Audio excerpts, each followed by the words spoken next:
Hi friends, in Planet Earth Dating, it's Sunday, September 5th, 2021. In both the Lynn life and the Jimmy body mind, the authorized souls remain only child souls from the deeper, denser dimensions. And all other souls from all other dimensions, as long as the souls are already living by the many Search for Truth rules already given to the Search for Truth community by wiser minds above all of us. And really, one of the keystone rules is to be attempting to live by our sacred vows to spirit, attempting to live by our soul plans, because when we die, as is inevitable for all of us, that's what we're asked about, that's what we're held accountable to, is our soul plans. And therefore, it's important that we have something to say in those conversations. That's right. That start with, is this your signature? And then what did you do on these things that you were sent into a life to do? And so during this very interesting period in which human society by and large is still refusing to acknowledge that through our actions we are destroying life on Earth to the point that our society will also be destroyed, and our species is also likely to be severely diminished, if not completely removed. That's right. It's fascinating to see that it's like a vermin-infested carpet that's about to be pulled over the edge of a cliff. Yeah. And then it's just going to be like flung into the depths, this vermin-infested carpet that is humanity. And there's probably going to be a desire to stand out from the crowd at that point, even though there doesn't really seem to be much of a desire to stand out from the crowd at this point. That's true.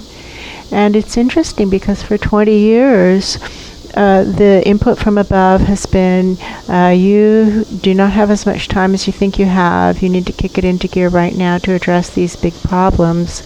And the climatologists seem to be agreeing. That's right. Because the changes that are being seen are, somebody said something like, happening faster than predicted or imagined. That's right. We remember that word imagined being in there. It's like, that's an interesting word.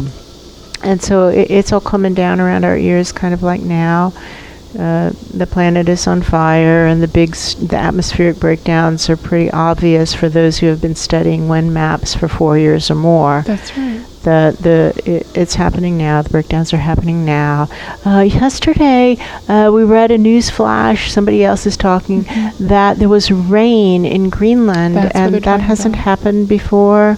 And so there's not even any instruments set up for scientists to measure the rainfall because it's not supposed to rain in Greenland, meaning that the Arctic melt is upon us, and when the Arctic melt occurs, the methane emissions are going to begin. The big question, of course, being, how fast will the methane emissions occur? Will they be stretched out so that we have a little bit of time, at least as individuals, to try to clean up our act, try to become a better person, so that at least right at the end we have something to say for ourselves? Or will the methane emissions be compressed into a short period of time? And that's really the big question, because if they happen fast, it's going to be some enormous gigaton, like 15 gigatons, like major nuclear blast of the methane itself emitting. And then there's an expectation that it's going to set off the nuclear reactors that we humans have stupidly installed all around the globe. And then boom, boom, problem solved. And now the microphone is switching to somebody else who's like a historian or an observer, and they feel very calm. And that presence upstairs in this room of angels, there don't seem to be any godly presences, but it's angels affiliated with this dimension planet combo pack, and this whole Earth and its environs, the area of space-time that includes but is not limited to this dimension planet combo pack.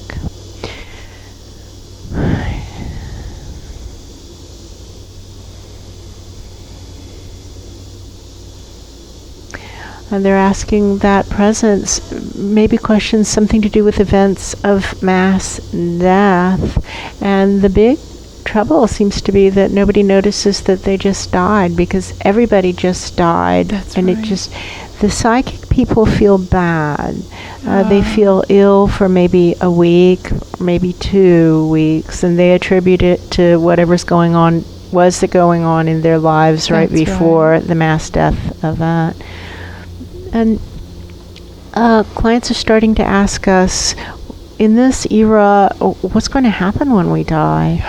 And which is a valid question. And so we've been asking that. And here's the answers that have been coming in, and we're holding them up to wiser minds above, hoping that there's going to be some more input on it. But what seems to happen is the souls kind of roll out of the bodies, and they just fall down, kind of like a lead weight, whoomp, into the void. And then they either don't notice that they just died at all, they're completely oblivious to it, or if they do notice, they assume that they went up.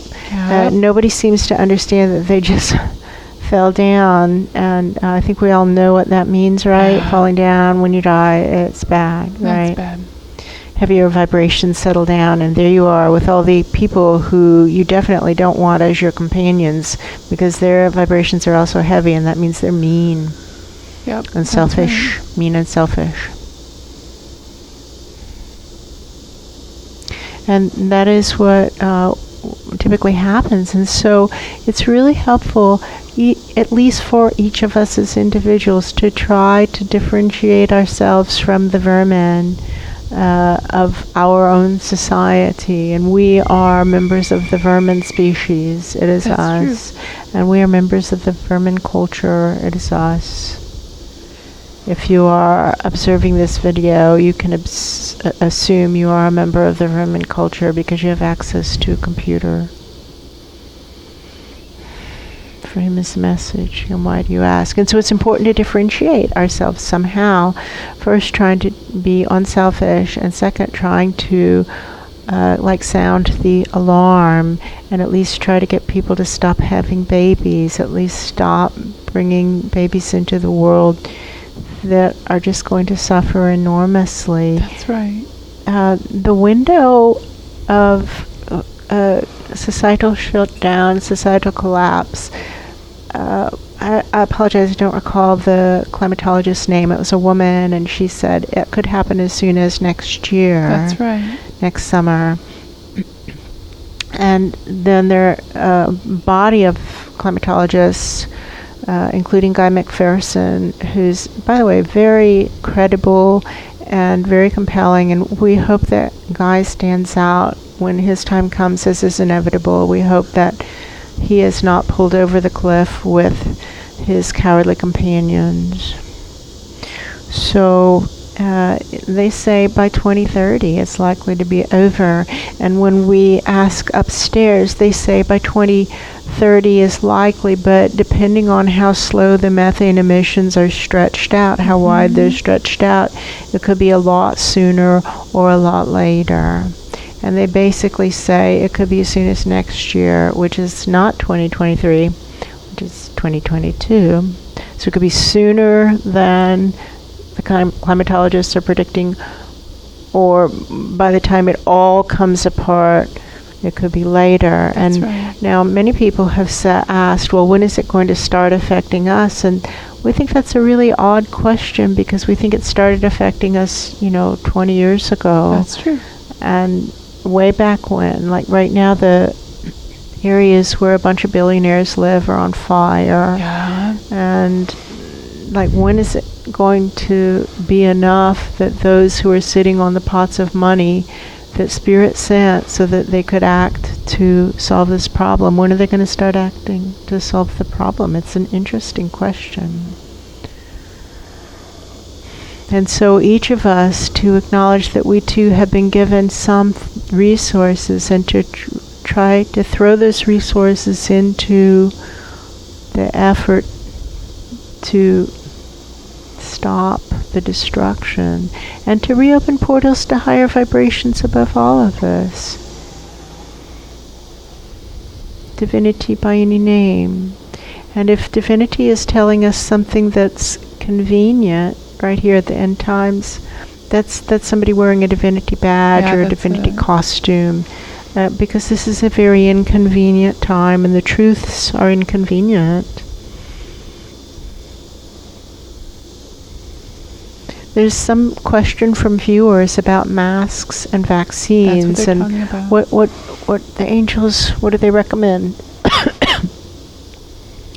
And they're saying now here is somebody's holding it up and saying this is a perfect example of a situation where there's clearly something that's the unselfish action, and the unselfish action is to get vaccinated because you don't want to be responsible for infecting someone else.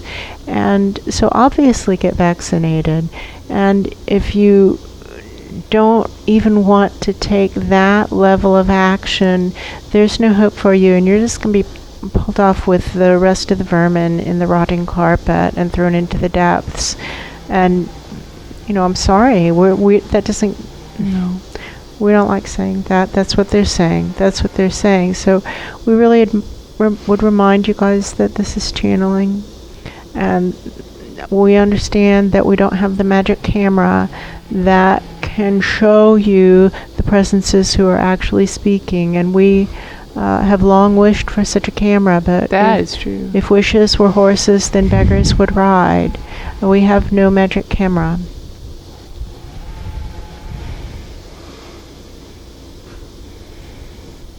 So this is what higher powers are saying, and it's consistent with what other higher powers have said in the past. That's true. And so the whole point of this is that we don't actually know exactly when the end is going to come, and we don't know if it's going to come as slowly as possible or as quickly as possible. It's like a spring, and it could go either way, and that's going to swing depending on how much divine intervention there is. That's true. And what it is the divine minds want to have happen, and with regard to the timing. So we don't know. That's true. That's decided above our pay grade. But it could be imminent, and knowing that death is certain, but the time of death is uncertain, then how to live our lives so as to stand out from the crowd in a good way, not a bad way. That's true. And how to be looking up at the right time so that we at least notice that we just died, and that we start to put some effort into going toward higher vibrations. We would love some input on that.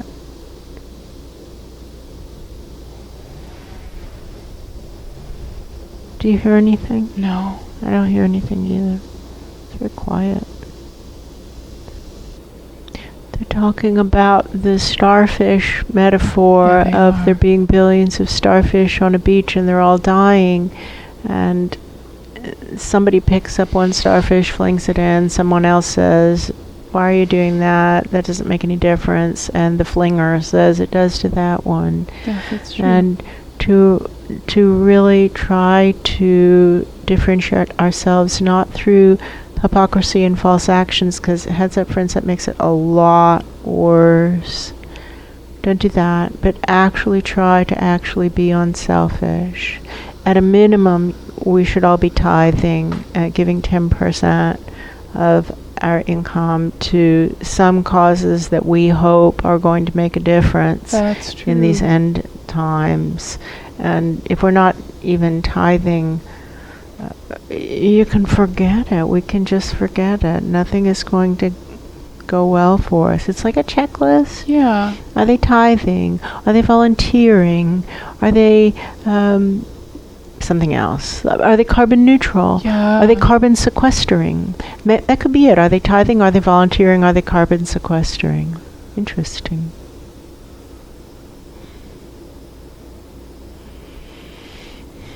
So to you urban dwellers, one way you could carbon sequester is give to organizations like maybe Rainforest Trust, Trust. Rainforest Alliance. Those are two different Yeah, organizations, both worthy organizations that are trying to buy up chunks of the rainforest and at least have the legal right to stop the trees from being knocked down. That's right. Even if the trees are still being knocked down, which is also happening.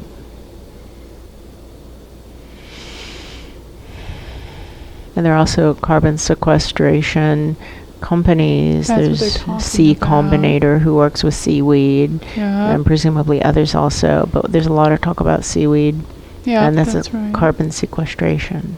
And there's also tree planting organizations, which are carbon sequestration. That's right. But all of these categories are also subject to a lot of greenwashing, so you have Yep. to really do your research.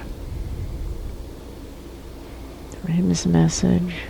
Why do you ask? And they've also, the wiser minds above have repeatedly pointed out to the urban dwellers that if one were to engage in civil disobedience, it might be argued that one must be in an urban area. That's true. And that possibly that's why you're there, is to really stand on behalf of peaceful civil disobedience. And peaceful groups are important because the violence is bad for all of us, and that's on the true. no list. That's Don't be right. violent. But you can engage in civil disobedience, peaceful rebellion, and Extinction Rebellion is a fine organization that has been brought up many times.